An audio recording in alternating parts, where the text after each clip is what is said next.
நல்லா இருக்கீங்களா? என் தம்பிகளா நல்லா இருக்கீங்களா? சவுண்ட் வை, இன்னும் நல்லா முழுசா வை.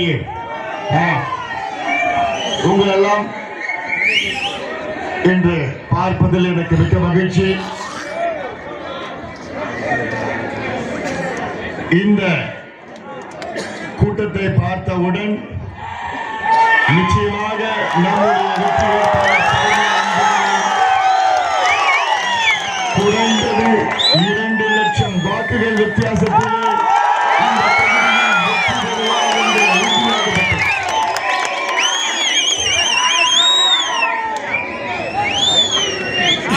இந்த தேர்தலில் நம்முடைய வெற்றி வேட்பாளர் படித்தவர், பண்புள்ளவர், எளிமையானவர், எல்லாவற்றுக்கும் மேல் ஒரு பெண் வேட்பாளர். ஞாபகம் இருக்க?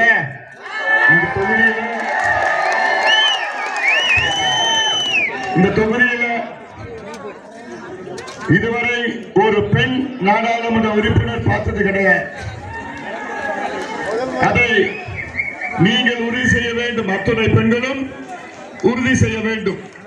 நம் பக்கம் இருப்பது Soumya Anbumani, MA sociology, PhD படித்தவர். ஐநா சபையில் 5 முறை சென்று பெண்களின் உரிமைகளுக்காக குரல் கொடுத்தவர். ஐநா சபைக்கு சென்று நம்முடைய நீர்நிலைகளை பாதுகாக்க வேண்டும், ஏரி குளங்களை பாதுகாக்க வேண்டும் என ஐநா சபைக்கு சென்று பேசியவர். ஏன் நம்முடைய நாடாளுமன்றத்தில் பேச மாட்டாரா? நிச்சயமாக பேசுவார். ஒரு பக்கம் நம் வேட்பாளர் முனைவர் சௌமியா அன்புமணி, அதிமுக வேட்பாளர் அவர் ஒரு மருத்துவர், சின்ன பையன், அரசியல் தெரியாது, அனுபவம் தெரியாது. முன்னாள் அமைச்சர், தர்மபுரி அமைச்சர், முன்னாள் அமைச்சர் KP அன்பழகன் அவர் நின்றுலாம் நிற்பாரு, அவர் சொன்னா உட்காருவார். இப்படிப்பட்ட ஒரு வேட்பாளர் அதிமுக வேட்பாளர். திமுக வேட்பாளர் திருவண்ணாமலை மாவட்டத்தில் உள்ள ஏவா வேலு அமைச்சரா இருக்கிறாரு. அவர் சொன்னா இந்த வேட்பாளர் நிற்பாரு, உட்கார்னா உட்காருவார். இப்படிப்பட்ட திமுக அதிமுக வேட்பாளர்கள் மத்தியில் நம்ம வேட்பாளர் முனைவர் சௌமியா அன்புமணி எளிமையானவர், ஒரு போராளி. உங்களுக்கு 20 ஆண்டு காலமாக இந்த பகுதிக்கு பலமுறை வருகை தந்து உங்களுடைய சுகதுக்க நிகழ்ச்சியெல்லாம் கலந்து கொண்டு நான் தேர்தலில் பல முறை போட்டியிட்ட நேரத்தில் எனக்காக அவர் தேர்தல் பிரச்சாரம் பல நேரங்களில் செய்திருக்கின்றார். அவர் போகாத கிராமம் கிடையாது. அவரை பற்றி உங்களுக்கு நன்றாக தெரியும். பசுமை தாயகம் தலைவராக 20 ஆண்டுகள் பொறுப்பேற்று 30 லட்சம் மரக்கன்றுகளை அவர் தலைமையில் நடப்பட்டிருக்கிறது. 1500 ஏரி குளங்களை தூர்வாரப்பட்டிருக்கிறது. அதனால அவர் நம்முடைய வேட்பாளர். அவரை ஆதரித்து இந்த தேர்தல் பிரச்சார கூட்டத்திற்கு வருகை தந்து எனக்கு முன்பு பேசிய நம்முடைய சட்டமன்ற உறுப்பினர் அருமை சகோதரர் சதாசிவம் அவர்களும், மாவட்ட செயலாளர் தம்பி ராஜசேகர் அவர்கள், வழக்கறிஞர் துரைராஜ் அவர்கள், துணை சேர்மன் மாரப்பன் அவர்கள், ராஜேந்திரன் அவர்கள், KR சின்னப்பையன் அவர்கள், சசிகுமார், தங்கவேல், ஜெய்மால் கோவிந்தன் அவர்கள், chairman David Palaniswami, PP Rangasamy, Thangavel அவர்கள், முத்துசாமி, ஆறுமுகம், பிரியதர்ஷினி, முருகேசன், குமார், கருப்பு செட்டி, KMS கண்ணப்பன், பாலசிங்கம், KK பழனிசாமி, அண்ணாதுரை, கோவிந்தராஜ், ரங்கப்பன், சண்முகம், தம்பிதுரை, பழனி, சேட்டு, சரவணன், பழனிசாமி, வேலுச்சாமி, கணேசன், சேகர், பாரதிய ஜனதா கட்சியின் சக்திவேல் அவர்கள், மணிகண்டன் அவர்கள், நாகராஜ் செட்டி, மணிவேல், செல்வகுமார், சீனிவாசன், பரிமலா வசந்தா, முன்னாள் முதலமைச்சர் OPS அவர்கள் சால்வி, ராஜ்குமார் அவர்கள், SM செல்வம் அவர்கள், லியோ அவர்கள், மயில்சாமி அவர்கள், K சண்முகம், அமமுகவின் மாதேஸ்வரன் அவர்கள் உள்ளிட்ட இங்கே முன்னாள் சட்டமன்ற, இந்த தொகுதியின் சட்டமன்ற உறுப்பினர், இன்னார் சட்டமன்ற உறுப்பினர், 4 முறை சட்டமன்ற உறுப்பினர், பாட்டாளி மக்கள் கட்சியின் கௌரவ தலைவர் மரியாதைக்குரிய தியாகச்சந்திரன், அவர் வந்துட்டு இருக்கிறார். ஏன்னா அவர் பெண்ணாயிரம் தொகுதியில அங்க எல்லா இடதான் பார்த்துட்டு அப்புறம் வந்துட்டு இருக்காரு. அவரும் வந்துட்டு இருக்கிறாரு. அப்படி இந்த பகுதிக்கு, இந்த பகுதியின் வளர்ச்சிக்காக தொடர்ந்து ஐயா அவர்கள், நம்முடைய GK மணி அவர்கள் உள்ளிட்ட இங்க இருக்கின்ற நம்முடைய சட்டமன்ற உறுப்பினர், நம்முடைய தோழமை கட்சி அத்துணை பேரும் இத்தனை ஆண்டுகளாக போராடி பாடுபட்டு வருகின்றனர். இந்த தேர்தல் ஒரு திருப்புமுனை தேர்தல். இந்த தேர்தலில் நாம் வெற்றி பெற்றால் 2026, அதாவது இன்னும் 2 ஆண்டுகளில் தமிழ்நாட்டில் திமுக, அண்ணா திமுக இல்லாத ஒரு கூட்டணி ஆட்சி அமையும். அமையணுமா வேண்டாமா? உறுதியா அமையும். ஏன் அமையணும்னா 57 ஆண்டு காலம் இரு கட்சிகள் தமிழ்நாட்டை ஆட்சி செய்து வருகிறது. 2 கட்சி, திமுக அதிமுக, 57 வருஷம். இதுக்கு காரணம் 57 வருஷம் திமுக அதிமுக. என்கிட்ட ஒரு 5 ஆண்டு காலம் ஆட்சி இருந்ததுன்னு வச்சுக்க, நாம் தோனி மது திட்டம் 2 சும்மா வெட்டு பேசணும்னு பேசல, உணர்வுபூர்வமா நான் பேசுவேன். ஏன்னா உனக்கு தெரியும் 2014 நீங்க எல்லாம் சேர்ந்து என்ன உங்களுடைய நாடாளுமன்ற உறுப்பினராக தேர்வு பண்ணீங்க. எவ்வளவு எதிர்ப்புகள் மீறி என்னை ஓட்டு போட்டு என்ன வெற்றி பெற வச்சீங்க. அப்ப முதல் வந்தது எங்க நான் வந்தேன், அந்த காட்டுக்கு போனேன். தோனி மடு திட்டம் சொல்லி உள்ள காட்டுல உள்ள நடந்து போன ஞாபகம் இல்ல. அந்த ஓடையில போய் பார்த்தேன். அந்த ஓடையில பார்த்து அதுல போய் நின்று எவ்வளவு தண்ணி வரும், 100 அடி 120 அடிக்கு ஒரு தடுப்பணை கட்டணும். 120 அடிக்கு தடுப்பணை கட்டினாதான் அங்க இருந்த தண்ணி அந்த பக்கத்துல வந்து இந்த இடம் தான் பார்த்தோம், எவ்வளவு தண்ணி நிக்கலாம், தேக்கி வைக்கலாம் பார்த்தோம். திட்டம் நிறைவேறிச்சுன்னா, ஏன்னா இப்ப இங்க அந்த ஓடை வந்து எல்லா பாலாத்துக்கு போகுது. பாலாறு வந்து இந்த டேமுக்கு போய் கலக்குது. அந்த தோனி மடு திட்டம் நிறைவேறினால் கொளத்தூர் சுத்தி இருக்கிற ஒன்றியெல்லாம் குடிநீர் பிரச்சனை மட்டும் இல்ல, விவசாய பிரச்சனை தீரும். ஏன்னா இது மேடா இருக்கு. இந்த டேம் நம்ம பார்க்கலாம், ஆனா அதாட்டி குடிக்க முடியாது. எவ்வளவு குடும்பம் இல்லை. அதெல்லாம் 57 வருஷமா ஆட்சி பண்ணிட்டு இங்க இருக்கிற தண்ணி உங்களுக்கு கொடுக்க முடியாத துப்பு இல்லாத 2 அரசாங்கம். துப்பு கிடையாது. இவங்களை நம்பினா அவ்வளவுதான், போதும், நம்பி போதும். அதனால்தான் இந்த முடிவு எடுத்திருக்கிறோம். அதனால்தான் நான் சொல்றேன், இந்த தேர்தலில் சௌமியா அன்புமணியை ஒரு பொது வேட்பாளரா பாருங்க. பாட்டாளி மக்கள் வேட்பாளரும் பார்க்கலாம். பொது வேட்பாளர் சௌமியா அன்புமணி அவங்க வெற்றி பெற்றால் போதும். இந்த அரசியல் மாற்றம் முக்கியமான மாற்றம். இந்த மாற்றம் 26 இந்த 2 கட்சி இல்லாத ஒரு கூட்டணி ஆட்சி அமைந்தால் நம்ம கையெழுத்து போற அதிகாரம் நமக்கு வரும். ஒவ்வொரு முறையும் திமுக கிட்ட கெஞ்சுக, அண்ணா திமுக கிட்ட கெஞ்சுறோம். எதுக்கு கெஞ்சுறோம்? ஐயா எங்களுக்கு இந்த 10.5 விழுக்காடு கொடுங்க.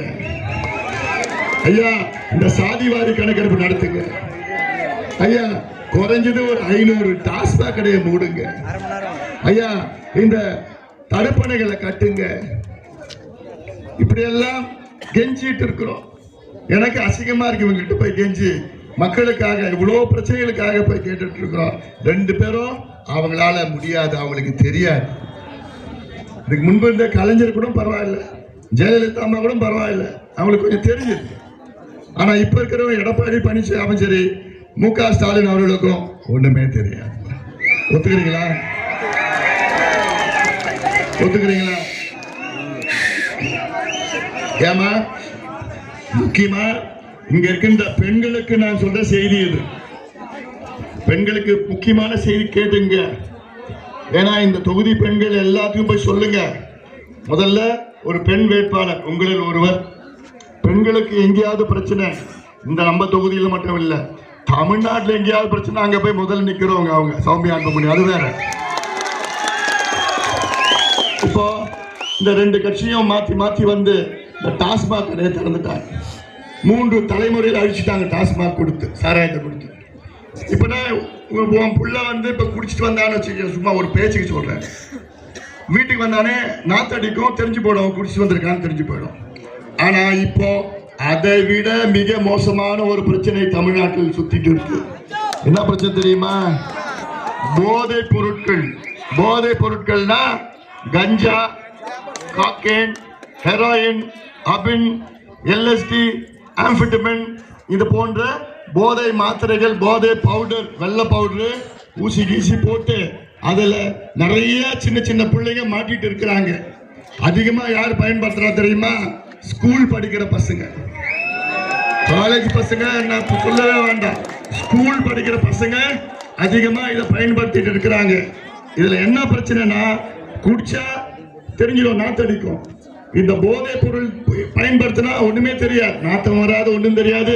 அவன் மாட்டான், அதை பார்த்துக்கிட்டு நேரா ஏதோ ஒண்ணுமே நடக்காத மாதிரி வந்துட்டு போவான். ஒரு வருஷத்துக்கு அப்புறம் தான் தெரியும். அந்த ஒரு வருஷத்துக்கு பிறகு பார்த்தா அவனை மீட்டெடுக்க முடியாது. உடம்பெல்லாம் குறுகி உருகி ஒல்லியாகி சாப்பிடாம அப்படியே ஏதோ ஒரு மோசமான ஒரு நிலைக்கு வந்துடுவான். அதற்கு காரணம் யாருன்னா இந்த திமுக அரசு தான் காரணம். எந்த நடவடிக்கை எடுக்கல அவங்க, எந்த நடவடிக்கை எடுக்கல. மாறாக ஒரு 6 மாதத்திற்கு முன்பு செய்யார் பகுதியில் விவசாயிகள் போராட்டம் பண்ணாங்க. ஏன்னா எனக்கு எங்க அப்பா அம்மாவுக்கு பிறகு நான் விவசாயில கடவுளா நான் பார்க்கிறேன். எனக்கு கடவுள், சோறு போடுற கடவுள் விவசாயிகள்.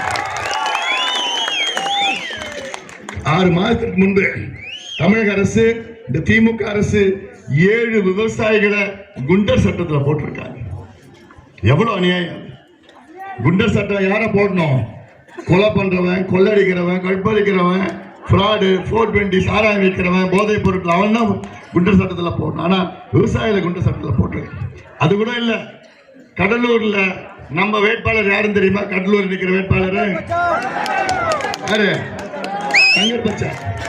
தங்கர் பச்சான் கேள்விப்பட்டிருக்கீங்களாமா? சினிமா இயக்குனர், அழகி படம்லாம் எடுத்திருக்காரு. அழகி, பள்ளிக்கூடம் எல்லாம் எடுத்திருக்காரு. அவர் தான் நம்ம வேட்பாளர், பிஎம்கே வேட்பாளர். கடலூர்ல போட்டியிடுறாரு. அவர் என்ன பண்ணார், நேற்று அவர் ஓட்டு கேட்டுட்டு இருந்தாரு. ரோடு ஓரத்துல பார்த்தா ஒரு கிளி ஜோசியம் பண்றாரு, பார்த்து உட்கார்ந்து இருந்தாரு. இவரும் தலையில உட்கார்ந்துட்டு எனக்கு ஜோசியம் பார்த்து சொல்லுங்க சாமின்னு தங்கர் பச்சான்னு அந்த கிளி ஜோசியரை பார்த்து சொன்னார். உடனே அவர் பார்த்தாரு, கிளி எடுக்க சொன்னாரு. எடுத்து அவர் சொல்லிட்டார், ஜோசியர் சொல்லிட்டார் தங்கர் பச்சானை பார்த்து, சாமி நீ தான் ஜெயிக்கிறப்போ, நீ தான் ஜெயிச்சிடுறாரு. உடனே திமுக அரசுக்கு அது பொறுக்கல. எதுக்கு? கிளி ஜோசியர் தங்கர் பச்சானை பார்த்து நீ தான் ஜெயிக்கிறேன்னு சொல்லிட்டாரு. உடனே அந்த கிளி ஜோசியரை கைது பண்ணிட்டாங்க.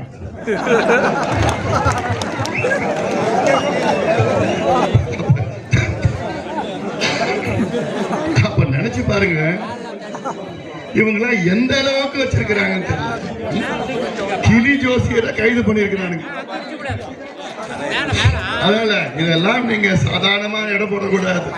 எந்த எல்லைக்குன்னா போவாங்க. ஏன்னா இவங்களுக்கு கொள்கை, அந்த ஐடியாலஜி அப்படிலாம் எதுவுமே கிடையாது. கொள்ளடிக்கணும், கொள்ளடிக்கணும், கொள்ளடிக்கணும். இந்த பதவி வச்சுக்கிட்டு கொள்ளடிச்சுட்டு போனோம். தேர்தல் நேரத்தில் 500, 1000 எடுத்து கொடுப்பானுங்க. இதான் காலமாக நடக்குது. எனக்கு என்ன ஆசை, இந்த 2 கட்சி இல்லாத ஒரு கூட்டணி ஆட்சி அமைக்கணும்.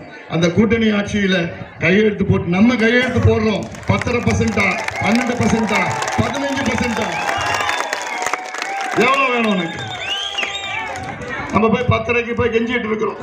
2 பேரும் கொடுக்கிற நிலையில இல்ல. எடப்பாடி பழனிசாமி கொடுக்கிற மாதிரி கொடுத்துட்டு ஏமாத்திட்டாரு.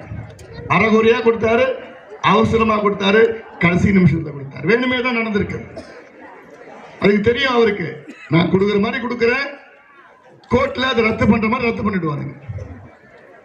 இன்னைக்கு நான் சொல்றாரு எடப்பாடி பழனிசாமி நான் கொடுத்தேன், அதெல்லாம் பொய், ஒண்ணுமே நடக்கல. தெரியும் எனக்கு. திமுக 2 ஆண்டு காலமாக அவங்க கிட்ட கேட்டுட்டு இருக்கோம், கொடுங்க 10% கொடுங்கன்னு. 2 வருஷமா அவங்க கொடுக்காம மறுத்துட்டு இருக்கிறாங்க. அது கூட இல்ல, சாதிவாரி கணக்கு நடத்துறோம்னு சொல்றோம். ஆனா அவங்க எடுத்த பாடு கிடையாது. அது இல்ல, இந்த டாஸ்மாக் கடை ஒரு 500 கடை மூடுங்க, 1000 கடை மூடுங்க, மூடுற நிலையில இல்ல. இந்த திட்டங்கள்லாம், நீர் திட்டங்கள்லாம் இருக்கு. தோனி மடு திட்டம் போல தமிழ்நாட்டில் கிட்டத்தட்ட 20 திட்டம் இருக்கு, நிலுவையில் இருக்கு. திட்டத்தை பத்தி அவங்களுக்கு கவலை கிடையாது. மணல கொள்ளை அடிக்கணும், அதுதான் அவங்களுடைய ஒரே நோக்கம். அதனால இதெல்லாம் நீங்கள் சிந்தியுங்கள். தமிழகத்தில் எத்தனையோ பேசி போராட்டம் பண்ணி பாடத்தை அறிவிச்சிருக்கிறாங்க. 250 கோடி ரூபாய் அறிவிப்பு வந்திருக்கிறது. அதை நடைமுறைப்படுத்தணும். அறிவிச்சா பெருசு கிடையாது. இதுக்கு முன்னே எவ்வளோ திட்டம் அறிவிச்சிருக்கிறாங்க. அறிவிச்சுட்டு நாங்க அறிவிச்சிட்டோம் நான் பார்த்திருக்கிறேன். அறிவிச்சுட்டு 30 ஆண்டுகளுக்கு மேலாக அதை நடைமுறைப்படுத்தல.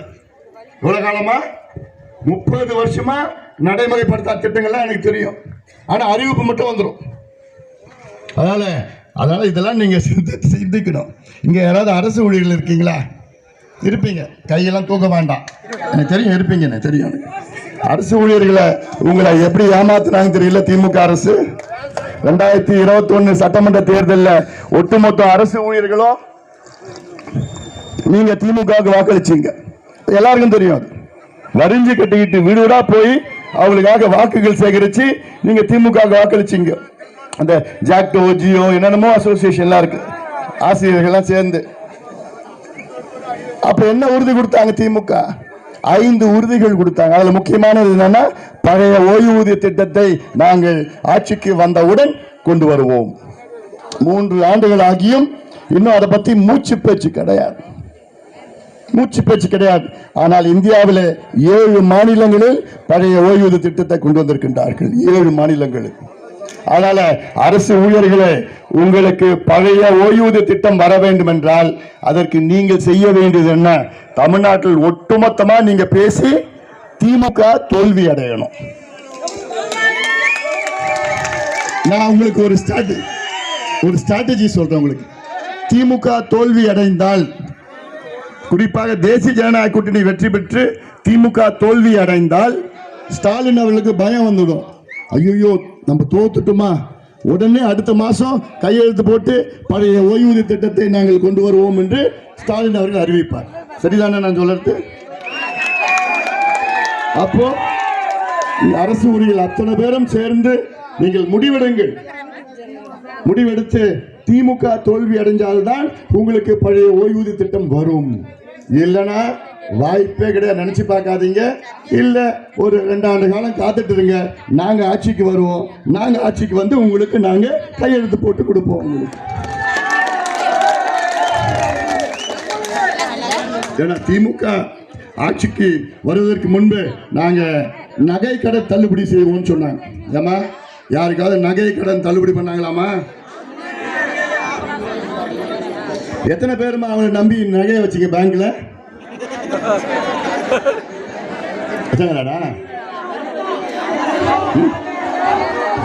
வச்சீங்களா? வச்சிருப்பீங்க. வெளியில சொல்ல மாட்டீங்க. ஏன்னா உங்களுக்கே ஒரு மாதிரி இருக்கும். இன்னொன்னு புழுகு மூட்டை திமுக சொன்னது என்ன? நாங்கள் ஆட்சிக்கு வந்தால் கல்வி கடன் தள்ளுபடி பண்ணுவோம். பண்ணாங்களா? புழுகு மூட்டை திமுக. நாங்கள் ஆட்சிக்கு வந்தால் விவசாய கடன் தள்ளுபடி பண்ணுவோம். பண்ணாங்கடா? புழுகு மூட்டை திமுக. நாங்கள் ஆட்சிக்கு வந்தால் ஒரே வாரத்தில் நீட்டு தேர்வு ரத்து பண்ணுவோம். புழுகு மூட்டை திமுக. பண்ணாங்களா? நாங்கள் ஆட்சிக்கு வந்தால் மாதம் மின் கணக்கெடுப்பு எடுப்போம். மின் கணக்கெடுப்பு நடப்போம்னு புழுகு மூட்டை திமுக சொன்னாங்க. பண்ணாங்களா?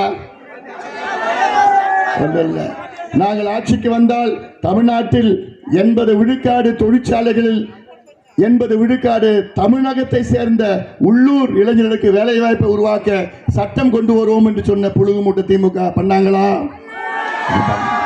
நாங்கள் ஆட்சிக்கு வந்தால் 5 லட்சம் அரசு ஊழியர்களை நியமனம் செய்வோம் என்று புழுகு மூட்டை திமுக சொன்னாங்க. பண்ணாங்களா? ஒண்ணுமே. மாறாக பால் விலை 10 முறை ஏற்றிட்டாங்க 3 வருஷத்துல. பால் விலை 10 முறை 3 வருஷத்துல ஏற்றிட்டாங்க. குடிநீர் வரி ஏற்றிட்டாங்க. வீட்டு வரி 3 மடங்கு. மின்சார கட்டணம் எவ்வளவு இருக்கு? நீங்க எல்லாம் 1200 ரூபாய் கட்டின பில்லு இன்னைக்கு 2200 ரூபாய். 5000 ரூபாய் கட்டினவங்க இன்னைக்கு 12000 ரூபாய் கட்டுறாங்க. 3 மடங்கு அதிகமாயிடுச்சு மின் கட்டணம். ஒன்றும் கட்டுப்படி ஆகல. எல்லா விலையும் ஏற்றிட்டாங்க. பத்திரப்பதிவுலேருந்து வீட்டு வரியிலிருந்து எல்லா விலைவாசி ஏற்றிட்டாங்க. அரிசி விலை இப்போ 16 ரூபாய் ஏறி போச்சு. அதனால இதெல்லாம் சிந்தித்து பாருங்க. ஆனா நேற்று உதயநிதி ஸ்டாலின் தருமபுரி வந்தார்.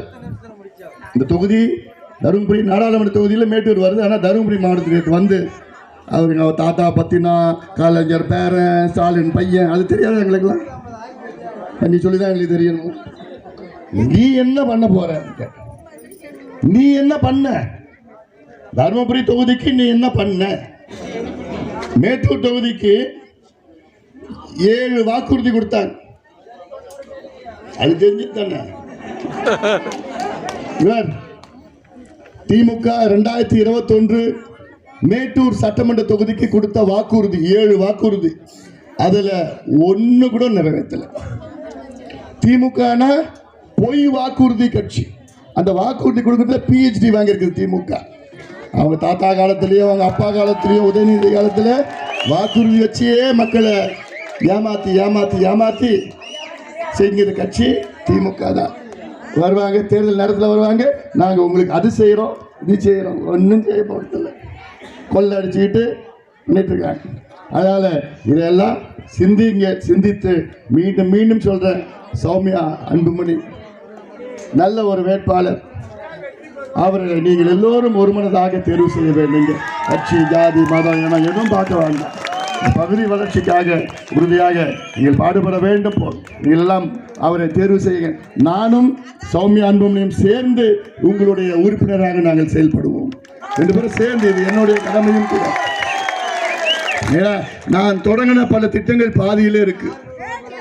நான் எம்பியா பல திட்டங்கள் நான் தொடங்கி இருக்கிறேன் இந்த தொகுதிக்காக, இந்த பகுதிக்காக, இந்த நாடாளுமன்ற தொகுதிக்காக. அது பாதியில் நின்று போச்சு. ஏன் நின்று போச்சு? கடந்த நாடாளுமன்ற தேர்தலில் இந்த தொகுதி மக்கள் ஒரு தவறான ஒரு நபரை தேர்வு செய்தார்கள். திமுகவின் செந்தில், தருமபுரி சேர்ந்த திமுக செந்தில், அவரை தவறான ஒரு வேட்பாளரை இந்த தொகுதியில் தேர்வு பண்ணாங்க. இந்த செந்தில் யாரா பார்த்தீங்களா? 5 வருஷத்துல ஒரு முறையாவது இங்க வந்தாரா? அதெல்லாம் சொல்றேன், இந்த தப்பை மீண்டும் பண்ணாதீங்க. 5 ஆண்டு காலம் நீ எனக்கு நீ ஓட்டு போட்டு என்ன தேர்வு பண்ணீங்க. உங்களே சுத்தி வந்தேன்ல நான். 5 வருஷமா எத்தனை முறை நான் சுத்தி வந்தேன். எவ்வளவு திட்டங்கள் உங்களுக்கு நான் கொண்டு வந்தேன் நான். அதன் பிறகு எனக்கு மீண்டும் நீங்கள் வாய்ப்பு கொடுக்கல. இப்ப நான் கேட்கிறேன், சௌமியா அன்புமணிக்கு வாய்ப்பு கொடுங்க. நான் தொடங்கின திட்டம் எல்லாம் சௌமியா அன்புமணி முடித்து வைப்பார். அது உறுதி. எவ்வளவு திட்டங்கள் எனக்கு மனசுல இருக்கு, எவ்வளவு திட்டங்கள் கொண்டு வரணும்னு இருக்கு. அதனால இந்த வாய்ப்பை நீங்கள் பயன்படுத்தி பேச வேண்டியதெல்லாம் நான் பேசிட்டேன். உங்களெல்லாம் பார்க்கறதுல எனக்கு ரொம்ப சந்தோஷம். எல்லாம் பார்க்கறதுல நம்ம நிச்சயமா வெற்றி விழா நேரத்தில் நிறைய நான் பேசுறேன்.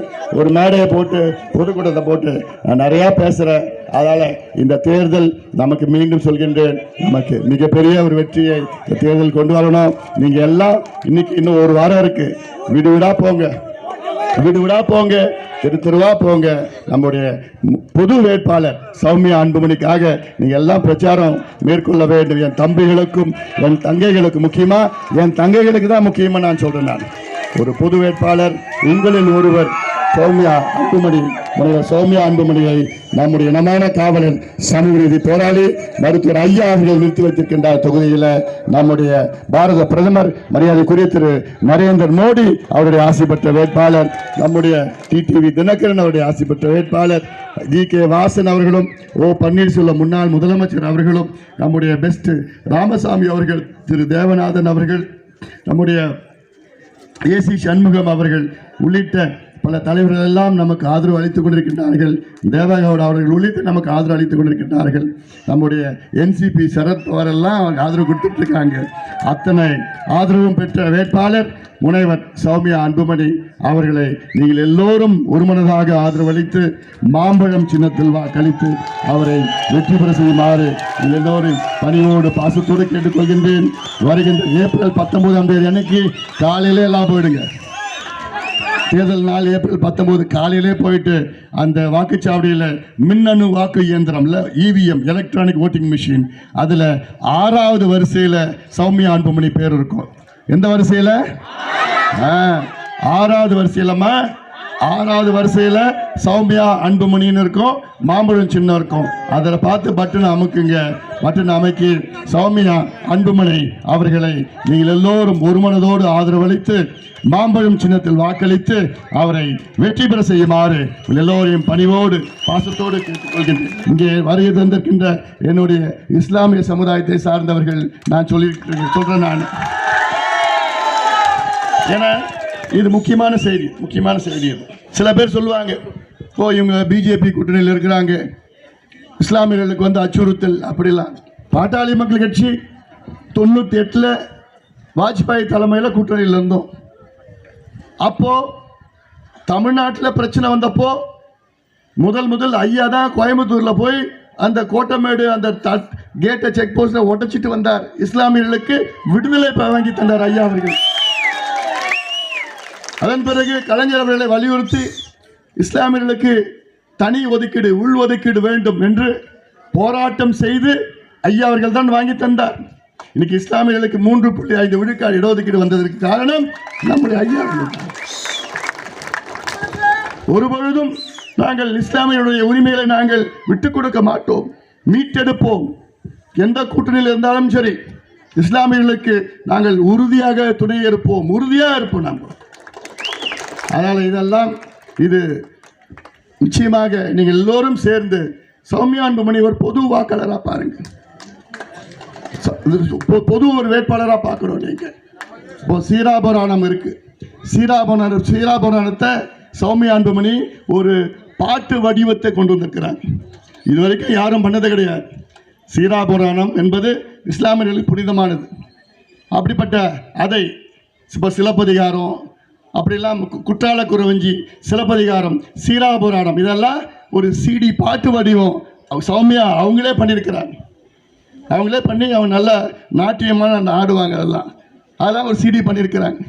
இப்படியெல்லாம் இஸ்லாமிய சமுதாயத்திற்கு தொடர்ந்து பாட்டாளி கட்சி இஸ்லாமிய சமுதாயத்திற்கு, கிறிஸ்துவ சமுதாயத்திற்கு, சிறுபான்மைய சமுதாயத்திற்கு எல்லாம் குரல் கொடுத்து வருகின்றோம். அவர்கள் உரிமைகளை மீட்டுக் கொடுப்பது எங்களுடைய மருத்துவர் ஐயா அவர்கள் மட்டும்தான். இதை நீங்கள் எல்லாம் மனதிலே உறுதியாக வைத்துக் கொள்ளுங்கள். நீங்கள் எல்லோரும் சேர்ந்து சௌமியா அன்புமணி அவர்களை மாம்பழம் சின்னத்தில் வாக்களித்து அவரை வெற்றி பெற செய்யுமாறு எல்லோரையும் பணியோடு பாசத்தோடு கேட்டுக்கொள்கின்றேன். நமது சின்னம், நமது சின்னம், நமது சின்னம். நன்றி. பத்திரமா அமைதியா சத்தம் போடாம வீட்டுக்கு போகணும். சரியா? எந்த சட்டம் அமைதியா ஜாக்கிரதையா போங்க, அமைதியா போயிட்டு வாங்க. போயிட்டு உங்களில் ஒருவர் சௌமியாவை அவங்களுக்காக நீங்கள் வாக்குகளை வாங்கணும். நன்றிமா, நன்றி நன்றி நன்றி நன்றி. அத்தனை கூட்டணி கட்சி நிர்வாகிகளுக்கு என்னுடைய மனமார்ந்த நன்றியை தெரிவிக்கின்றேன்.